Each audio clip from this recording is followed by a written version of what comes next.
All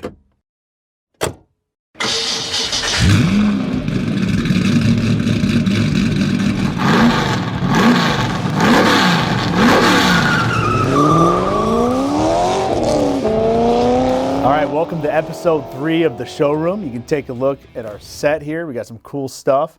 And today's a special day because we're going to kind of divert away from the product reviews for this episode. And I have a very special person that's near and dear to my heart. He's been in our company, with our company, for going on 13 years and is retiring soon. So Dick Lynch is joining us here on the episode today, episode 3 of the Showroom. Dick, you're probably my favorite person to work with on a day-to-day basis. I don't know if I've told you that before. I talk about you a lot. You're the first one here. And I remember, so it was, 2 weeks into us buying Lithia's store up in Hiawatha, right, when we brought you on board in the Buick GMC Cadillac. Is that right? That's right. And right away you just knew, and I didn't work with you directly at that time, but in 2020, when we built this new store at the GM campus, I got to start working with you more one-on-one. And you just knew the work ethic, the care for the customer, the care for other people, the genuine heart. And it's just, it's been a pleasure. And so I was like, you know what? I need to have you be our first guest on this show. But thanks for coming on, Dick. Yeah, my pleasure. Yeah, and so I would like just kind of open to start. Tell us about yourself. Tell us about where you grew up and kind of where life took you until you started with us 13 years ago. We'll probably run out of camera time, but I'll start and talk fast.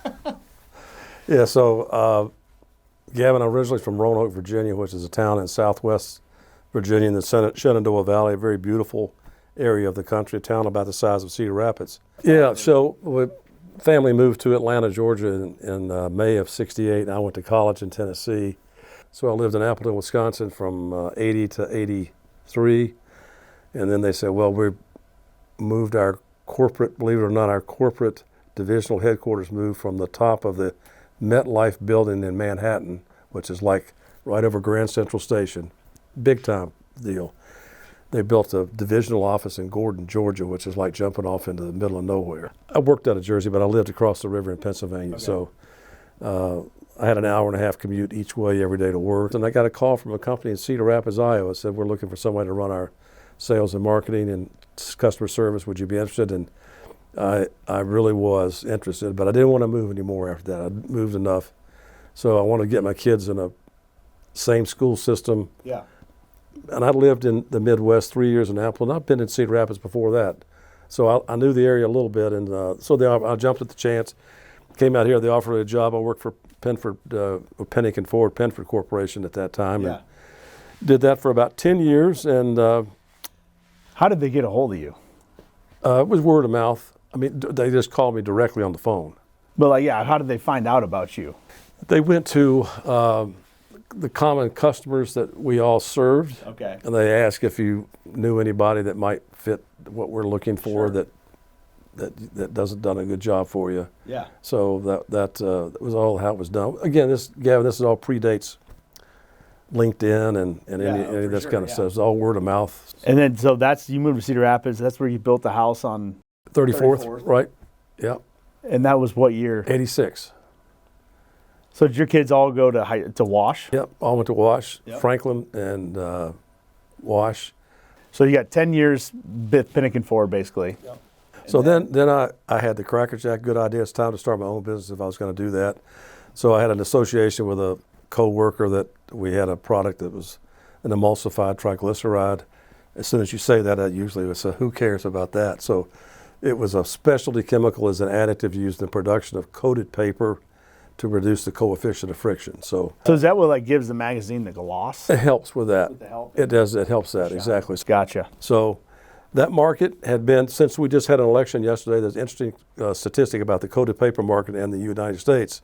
So the GDP or GNP in the production or sales of coated paper grew at 1% higher than the GDP every year from 1945 to 1995 or 2000, okay, except we had a presidential year and an Olympic year coincide.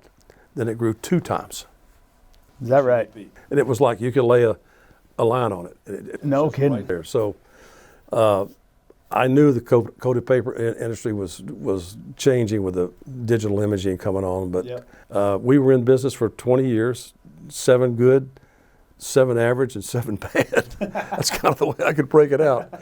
And unfortunately, the bad were on the last 7 years of business, and we just, all the customers I had were multi-billion. They all were filing Chapter 11, or they closed the doors, or they just went out of business. So. Yeah. So the lesson I learned, if there's anybody listening to this, is never, ever underestimate the power and speed and velocity of technology and what it can do to your business. It's just, we went from being a viable industry, and I'm talking 5-6 years, it was not viable. Yeah. It just was unbelievably fast. So yeah, a good lesson for all of us. So what made you get interested and apply with us? Well, I had always had an interest in cars all along, and of course I thought I knew how to sell. I still think I do. So I just applied, and I think I saw an ad in the paper, or I'm not even sure where I heard it. Yeah. I just called up Abe and said, well, come on out, and we did, and he sent me right up to Hiawatha and said hi to Clint, said hi to Lindsay, and 5 minutes later, we were hired. So it was pretty fast. Yeah, you're a pretty obvious choice, obviously. Yeah.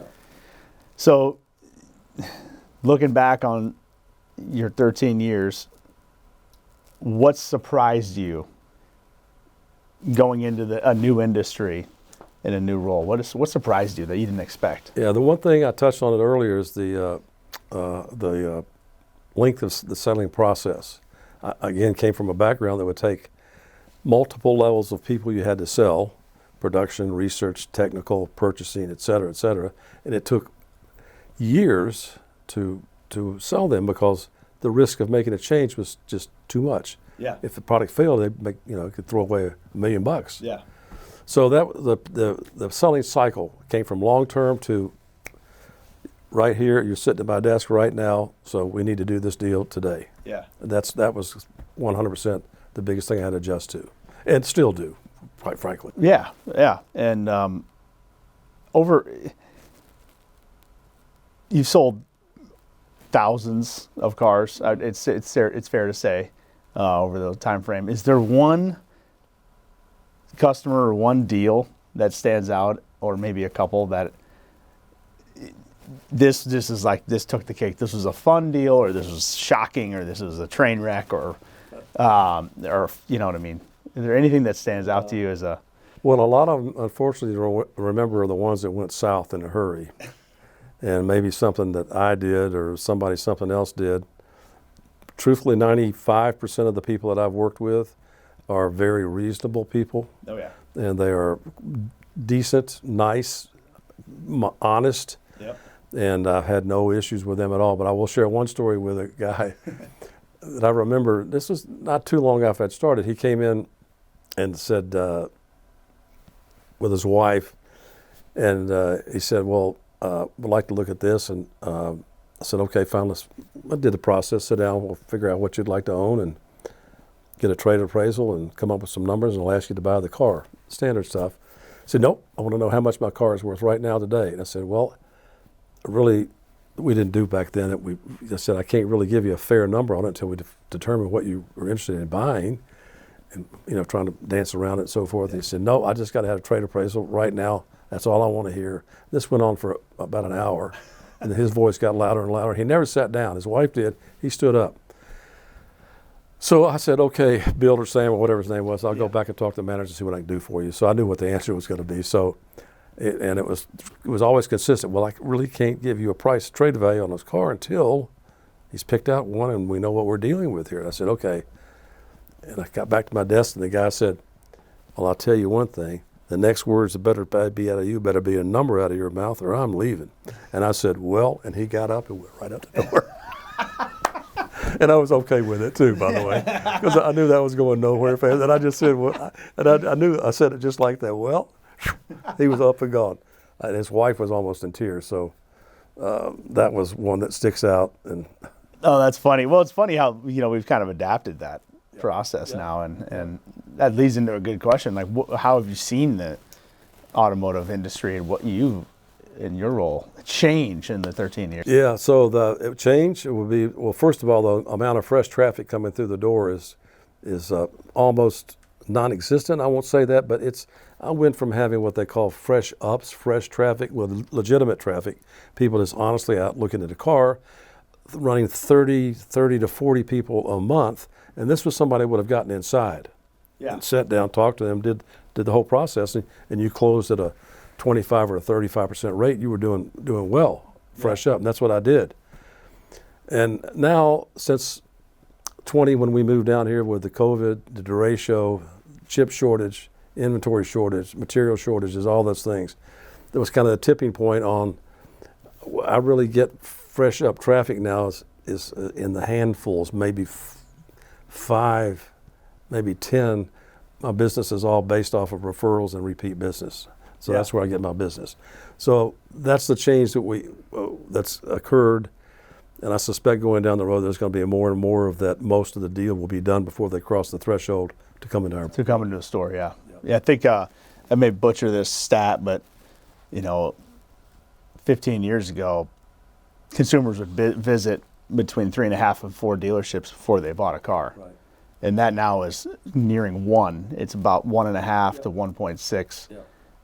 So let's say the average customer now goes to 2 stores. They might drive this car and then drive that, but by and large, if they're coming in the store, we have the vehicle, we have it worked out in some cases, or they want to, I got this one I want to drive, and so that's interesting. So I'll follow it up with that. So I've had people before we got down here. This would have been about 2017 or 15 or something like that. Young people would be sitting at my desk and he'd have his phone on. He's a real smart guy.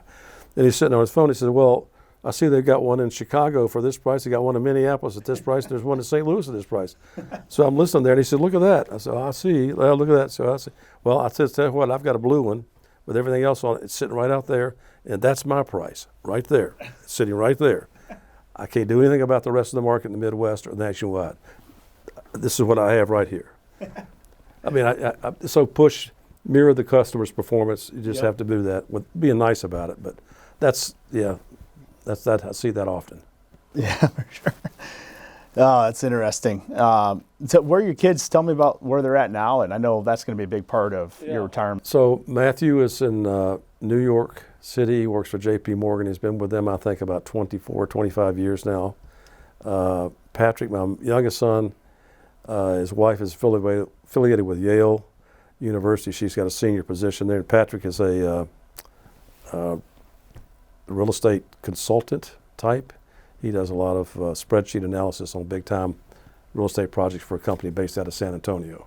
And David, my middle son, lives in Atlanta. He was the one that went to talk me into going to the University of Michigan, out-of-state tuition, to major in engineering, which I said, okay, wherever you want to go, that's on me. So he got there and he said, well, Dad, he also played the trombone. He said, I think I'm going to change my major to music and trombone. I said, okay, that sounds weird, but they have one like that. So long story short, he ended up getting a undergraduate degree in performance music and and a master's degree in it as well. Moved to Atlanta and is a very accomplished trombone player. But he plays the bass trombone. There's 5 of them in the United States that make a living. I've told him this all along.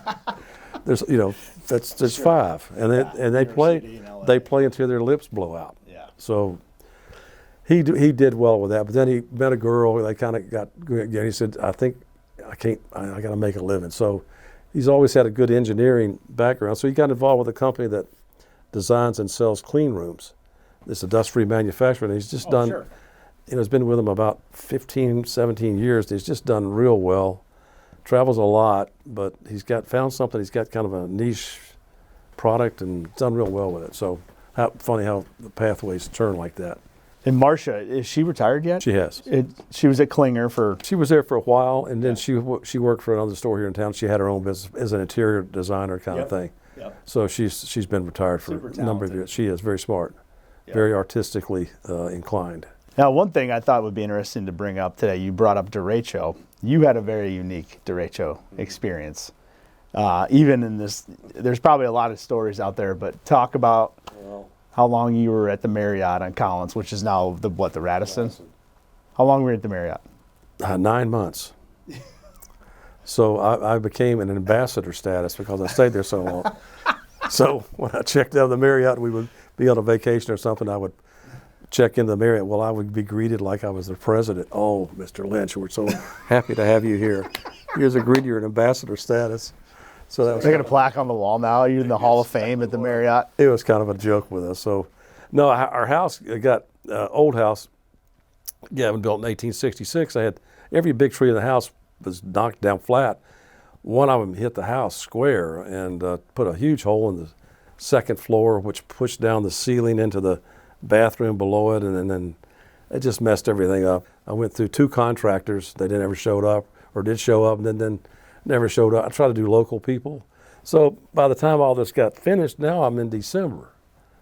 And so I'm dead for the winter. I mean, it's too cold. Yeah. So I had the house covered up with a tarp, but as it rained, it would leak. And so our living quarters were upstairs. The second floor was our living quarters. The base floor was the kitchen, was down there. So we came over there and ate our meals and did that kind of stuff. Went back to the Marriott, showered, and slept. It was kind of really miserable. Yeah. Unbelievable. And then this guy, he was still here at 7 a.m., still taking care of customers even throughout. You would have never known he was shacking up with the dog too, right? They let the dog. Yeah, I was hoping you remember that. So my wife, and so she came to me in March and said, I think I'd like to have a dog. The other dog passed away. She said, you're always working, plus you come home, you're always tired. I want somebody to talk. I said, fine, get a dog. So she put a deposit on a dog that was to be born July the 4th in Morning Sun, Iowa. So, of course, the dog was born, and all of a sudden the Derecho comes August the 10th, I think. And so I said, well, call the guy up. We got a deposit. He'll understand, and we'll just get a dog the next go round. So he's a clever guy. So he had taken a picture of the puppy and sent it to Marcia. So she's looked, oh, we got to get that dog. And I said, honey, we don't have a house. It's a puppy. Nobody's going to rent anything to you. Well, the Marriott, their business, they got really damaged too. They were so slow. They said, I said, well, we got a puppy. No problem. I said, are you sure? So I'll show you this funny story. So the people in the hotel, when we left, they said, we're going to miss you, Mr. and Mrs. Lynch, but we're really going to miss that dog, because they watched the puppy grow up while we were there, and I'm going up and down the elevator. So I'm there on Iowa football weekend when we were playing Wisconsin. I can't remember the coach's name for Wisconsin, big man. Paul Christ. Paul Christ. So they stayed there. They stayed there, yes. So I'm at 6 o'clock in the morning or whatever, I'm taking the dog out, and there's Paul Christ in the elevator. Now, you couldn't miss the guy. Red shirt, hat, everything. I said, Coach, how are you? And I got the little dog in my arm, the little puppy. He said, cute dog. I said, yes, sir, he's a cute dog. And so there we rode down the elevator, and I went out, and he went out. So I did that all the time. It was just... I'm assuming insurance took care of the hotel the whole time. They did, and we did real well with that, because I did not take advantage of the hotel. We ate out sparingly. We ate at home. We didn't try to... and they gave us a real deal on the room. It was a 2-room suite, so it was fine. It was fine. That story of the glass elevator reminds me of a story, real quick. I'm going to tell, maybe slightly inappropriate, but I think we're going to be okay. I did the NADA Dealer Academy. It's a structured training, and it was pretty cool. I was doing it as I was working in the company. I met this guy who was a Canadian Toyota dealer. Okay, his name was Derek Rice. Good friend. Thursday night was the last night, because Friday was like a half day, and then we'd all fly out. So we'd go out and we'd do like karaoke. We'd go to the bar. Well, he got real lit up that night, and we're staying at a hotel just like that. The Sheraton is similar, right, where they have the glass elevators. Well, Derek, when he drinks, he sleepwalks. Okay. He wakes up at 12:31 a.m. with the door slamming behind him, and he's buck naked, and he also slept naked in the middle of the hallways, staring at the lobby, because it's all in the center cut, you know. And he's like, oh God. So he has no choice but to go down the glass elevator down to the lobby. He actually he sneaks into like a side bathroom at the main level, grabs a bunch of paper towels, covers himself up, and goes and gets a separate key. Well, when he looks into the lobby, a guy named Dale Pollock, who is a well-known industry guy. He actually founded Viato. Okay. Yeah, okay, you know Viato. Yeah. So this is how we appraise cars, this is how we price used cars. This is the whole system. He developed it. And Dale was actually legally blind. And his whole thought process behind, the whole Viato velocity model, they call it, on how to price used cars and sell in volume was because he didn't get emotionally tied to the car because he couldn't see it. He just was the data guy. And so he developed Viato anyway, super famous. So he was speaking to our group the next day about Viato and about the velocity model. And he is in the lobby with this guy. And Derek turns and sees Dale Pollock and says, "I've never been more happy to see a blind guy in my life." And the next day, Derek is like red-faced because he walks in and he sees Dale, and Dale just kind of, he wouldn't know, but he was just still like embarrassed, like, oh my God, did the guy, he has a friend of his that goes with him most places, and yeah, it's just funny. So what's your, simple question, what's your favorite vehicle? I've drifted off to buying German cars here of recent years, but I've had so many cars over my lifetime, I can't even tell you how many. How about the ones of the vehicles that we sell, that you predominantly in the Buick GMC Cadillac building sell? I probably sell more Cadillacs than some of the other guys. So they had a great lineup of sedans up until a couple of years ago. They have a few now. They don't have as many as they used to have. I always liked the CT6. It was a flagship sedan. I thought it was, we kept it for about 3 years, but that was a great car. That was a cool car. Fun to drive, cool. And really good looking. And you can get one with a V series, and you can also get one with just a twin turbo. So that was a real nice car to drive. The Escalades are fun to drive. Once I've got kind of a hang of it, they're big, but they handle quite well, and the ride is almost incomparable in any of those. So yeah, I've enjoyed the Cadillac brand a lot, and they've got a lot of cool brands coming out with the conversion to electric, so that's also been fun. Yeah, really fun. The Lyric's cool. Yep. It's a fun car to drive. And the Escalade, the electric Escalade, when will that be landing? It'd be late 25. Yeah. Calendar year 25. If it's even that soon, the whole ICE, internal combustion engine issue, and the electric conversion has all been sort of backed off a little bit here in the States. Always felt like GM strategy on offering electric vehicles without offering a hybrid was probably not the way to do it. So they're going to be offering 6 to 8 hybrid models in calendar year 25. Mm-hmm. And that will give people a chance, rather than throwing them into the deep end with electric. You have a hybrid that doesn't limit your range.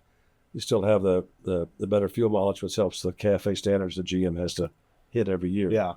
And still have electric offerings. The Lyric is a very good car. It's fun to drive. It's comfortable. It's quiet, and it's fast. I wish I was more of a speed demon. The one that's strikingly fast is the Hummer HE3. Yeah. 10,000 pound car that goes 0 to 60 in 3.1 seconds. What do they call that mode? There's that mode. Launch mode. Launch mode. And that's really kind of an experience to go with the launch mode. So it's interesting you say that about the hybrids, because I think GM was late to the game on the hybrid thing, and I actually gave this feedback to our regional manager for Chevrolet. This was a couple of years ago when we got the Toyota store. Right. And seeing what Toyota did with the hybrid. Right.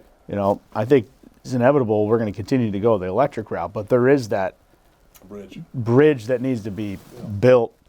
And they were in the position to have done that. Oh, yeah. GM was, but Toyota deliberately strayed away from the full electric vehicle. They said, no, we're going to do hybrids. Yes. And because the range anxiety is a real thing. It is. And especially in this part of the country. Exactly. Yeah. If you're East Coast, West Coast, and you drive 100 miles a day back and forth to work or whatever, that's a perfect car for you. But if you're going to take your family, you're not ever taking your family on a vacation in a car with a 300-mile range. Yeah, well, just the charging infrastructure. Exactly. It's out there, and you're going to be stopping every 4 hours, screaming kids in the back seat. Yeah. That's no vacation. So Yeah. They missed the boat on that, getting that hybrid out there earlier and making that transition because that's the effect Tesla and Elon had on these legacy manufacturers. It'll actually be interesting to see, I think, Dick. I don't know if you've heard much about Clayton Christensen and the Innovators Dilemma, but he was a professor, I believe, at Harvard, has written many books, and he specifically did a study on, did you ever live in Pittsburgh? no, I live in Bucks County, the eastern part of the state. Okay. Anyway, this is kind of going off, kind of doing the weave here, but steel mills and the effect that mini mills ended up having on large legacy steel mills. Right. And the reason that large steel mills failed in Pittsburgh is because they were operating at a high level, making a ton of money. And then this guy developed a mini mill model. And all he did was, I'm going to focus on making rebar. Right. And I'm going to take their low margin, low volume business. Right. And I'm going to get really good at doing this steel work and really efficient in a much smaller scale with much less overhead, less people, everything. And of course, the leaders of these big steel mills said, I'll let that business go. Right. It's the lowest margin. There's nothing to it. Right. It's a pain in the rear. Right. Take our scrap. Well, they get really good. They keep growing. And all of a sudden, well, we're going to start taking the angle arm business. Right? And they're going to ramp up a little bit. Well, again, these legacy steel mills are looking at going, that's our lowest margin business now. Let them have it. Right? And then it just tick, tick, tick, tick, tick. And they took it all away. Big steel mills were shutting down left and right in the Pittsburgh area. The point is how that relates to the car industry is that Elon kind of went the reverse. And he came at the top of the market, the top price, at the most expensive EVs there are. And really at that time, they started with $100,000 plus cars. Right. And is kind of modeling how you can make these things at scale, right? Versus coming in at the lowest price and taking. So it'd be interesting to see, and I believe we're kind of starting to see it. The latest report in the 6 month, and at least in our market, is that the Fords, the Chevys, Kia specifically, are starting to take a EV market share in this area away from Tesla. The Tesla is an amazing company, and I think they'll continue to grow for a long time. I don't doubt that by any stretch. But they're kind of modeling how you can build these EVs at scale. And it's interesting. It'll be interesting to see how this thing plays out, and how that kind of ties back to the Innovators Dilemma. Anyway, it's kind of a big departure from your favorite product, but I just was thinking about it and read about this a while ago. How about people-wise? Is there any people within our company that you've gotten to work with that really stand out as that made a positive impact in your life? So there's been a number of them, really. I've had to absorb a lot of the knowledge in a rather short period of time. So Clint Bitterman was a big help to me early on. And he's now a very good customer of ours. Yeah. His dad's a very good customer of ours. So he helped me out a lot in the very early game part of it. So that was always a positive thing. That's a really cool business, by the way. Yeah, that is the one they've got. And he's the right mentality for that business, too. So the stuff they do there is so precise. Most people don't know the cool stuff they do here in Cedar Rapids. And they do a lot of good things here. So, so he was a real positive impact. Your sister also was a positive impact. So I'll tell you one story about Lindsay. It was the first week I was there, because my dad, when he was still living, they called me about it. How's this job going and what's the company like and stuff like that. And I shared the story to my dad. So Lindsay was helping. I'd been there for a week or 2 weeks. A customer came in, and the father had bought a terrain, or they had bought a new terrain from us, and the husband unfortunately died a week later or 10 days later. Sure. So the wife, the widow, and the daughter were there. They didn't really need the new car, didn't want to have to pay for the new car. Wanted to see if there was anything we could do to get out of this car. It had already been titled and everything else. Didn't have any miles on it. So Lindsay sat down and had them in her office and was very, very empathetic with them and understood what was going on. And She said, let me see the deal. Let me see what I can work out. So basically she was able to get them out of the loan, out of the car for a token amount of money. I mean, a few $100s. Mm-hmm. And the people were just over the moon that she did this. And I mean, it took Lindsay quite a while to put this together. It was right in the middle of her busy day. Yeah. She did it. So I shared that with my dad. I said, I think the McGrath family has their head in the right aim on this. They really are very genuine when it comes to situations like this. And I've seen that happen since then, Gavin, several times. Yeah. And, well, you've helped me with a number of them. So that's very genuine feeling. And I think there'll be a lot of dealers that might not have been in business as long as you guys have, as we have, that might have walked away from something like that. But that was a real positive feedback for me 2 weeks into the job. That's cool. It's something I remember. So that's really a neat story. Yeah. Yeah. And there's been a number of other ones that they stepped up to the plate. Yeah. Didn't really have to do something to do the deal to try to keep the customer happy. So now at the Kia store, and Lindsay shared this story with me in reverse. They had a drawing for a brand new Kia Soul. Was that? I don't know if you remember. They had a big thing, and you put your name in a hat. And so one of the customers, I was helping the guy with the deal, but I was the one that did the deal, but he got the credit for it. But anyway, I said, Mary, come up, let's put your name in the hat, get this done. And she had a business, a nonprofit she ran, driving people around town, something like that. Well, she won the thing. Did she really? Yeah. So it was this could have been, I mean, it meant so much to her because it was the job she did. But then come to find out she had done the job, and then she came back later, and it was the first, and there was a scratch on the paint. It was like a $200 repair, something like that. And I remember Lindsay talked to your dad about this. He said, Dad, can you believe this? We gave the lady a car, and she found a scratch on the car, and she wants us to fix the scratch on the car. And your dad said, because I was right there, and he said, Lindsay, take a deep breath. This is only a couple $100. Don't mess up all the goodwill you created by doing this. Fix the car. So Lindsay knew what she was doing, but it just caught her at the wrong time because this gave her a car, and she's complaining about this. But anyway, so there's been many more stories like that. It's fun. Yeah, we've had a few. That's really cool. I mean, it's why we do it. You know, you can make an impact on people, sure. And whether it's a situation to take care of somebody or just their first car, or an employee that can grow with the organization or develop a long-term career in sales and grow that. It's just, that's why we do it. Just the people aspect, and we're really happy to, especially the community. You know, like you said earlier, I mean, we just are so fortunate with our community and the people that we just don't have. You know, I have friends that are in Chicago and New York, and some of the people that they have to deal with on a daily basis, and we're just so fortunate. So Gavin, I won't leave you out of the story either. So Gavin says he's one of my favorite people. It's because I come into his office. I said this to him last week. I said, well, Gavin, I stepped into it again. So here we go.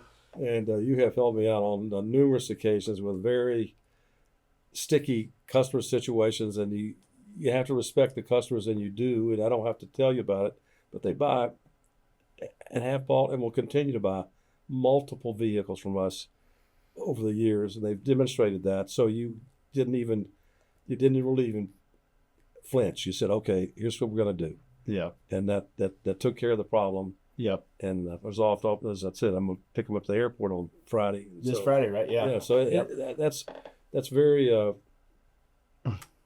responsiveness is very, very good, because I know if I had to talk to you, that's part of the reason I go to you sometimes. The other people do their job. Say, well, I don't know about that. Ooh, we got to figure out another way to do this. This is not going to add up. We can't do that, or there's got to be another way. So anyway, I appreciate that a lot. Oh yeah, we've had some fun, and I'm looking. We're gonna big hole. You know, we're gonna miss you in that building. And do you think that we could do a partial time agreement or something like that after you leave? come in and about appointment base only, spend Saturday morning, have a coffee, sell a couple cars with your long-term clients? Yeah. Gavin, that's a very intriguing idea. James has run that by me. I think he was half serious. Honestly, I think it probably would work, but I don't think it's fair to the rest of the team. And I'll say that in the honest answer. You got to be in it for all of it or not of it. When snow blows, you got to be out there cleaning the lot. You have to help other people with their deals. You got to do all these other things that are all part of the sales as a part of the team. I think it would be not good for teamwork. The old guys, not. That's what makes you who you are, is the way you think. And it's just been a pleasure to work with you. Mine too. I've enjoyed it. And next Thursday, the 14th, we'll do our cookout and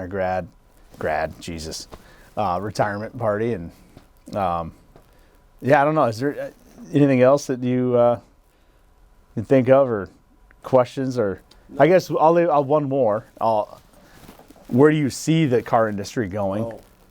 And we talked before a little bit about some things we can do specifically relative to the Cadillac brand. Right. Because I do believe that we can do a better job branding Cadillac in this market. It's even surprising to me, even though we've had it since 2011, that some people even ask, like, do you have Cadillac? Right. I'm like, yeah, we've had it for 13 years. We can do a better job branding it. We joined the LMA. Yeah. We're putting some resources behind it. So is there anything that you see? We talked about that, creating a little more of a positive experience for the Cadillac people. And I'm just saying you have to use your common sense about, you may have to massage their egos a little bit more than you would somebody else, because they've been buying Cadillacs. They are Cadillac customers. They might be a little more particular about it, but they don't really push back too much on the price. They just want to be treated with a little more discretion. So absolutely. That's kind of human nature. So I would say anything we can do to make that experience more special, we should. Yeah. And that we can. So that's something we can do legitimately. I think the technology that I talked about changing, we'd have to figure out a way to embrace and engage it rather than push back on it, because there's no pushing back on it. Yeah. It's coming. So the young people that we've got grew up with phones and PCs and all that stuff, so it's all second nature to them. A lot of the customers that we deal with in Cadillac, it's not second nature to them. So you have to be able to bridge that gap. Yeah. Treat the customer with a great deal of discretion and respect, because they don't understand it. And I don't understand it. I can do most of it, but it's still really, it can be very frustrating for them to I don't want all that stuff. And yes. So that's something we just have to keep working on, that to sell it in a positive way and tell them how much better their life is going to better their life, or how much easier the car is going to be to operate once you get the driver experience. So that's a constant thing. And I think we have to, and we have been doing a good job with this lately. I say the last 3 years. Anytime you have a person on the lot and they are looking for a car, if you do a good job, you've got a really 50, 60, 70% chance of closing that person either right then or certainly by the next day. So I'm saying turn that person into a sale, because they wouldn't be out here genuinely. Yes. Now, unless they wanted to buy. Yep. Oh, yeah. And I think what was reinforced to me about the map, our zone of penetration, I never had really thought about that. And it's mapped out very clearly about the number of counties that that's considered our home base. Yes. And we've already started doing this in the last month. If you have a customer that's in that zone and they want to buy a car, and they've got one from another dealer that's 50 or 60 or 70 miles away, and a legitimate offer that's not as good as ours, we have to figure out a way to keep that customer in our zone. Absolutely. Because as Jeff Cole told me, they call it the round wheel of gross, or the wheel of gross. Yeah.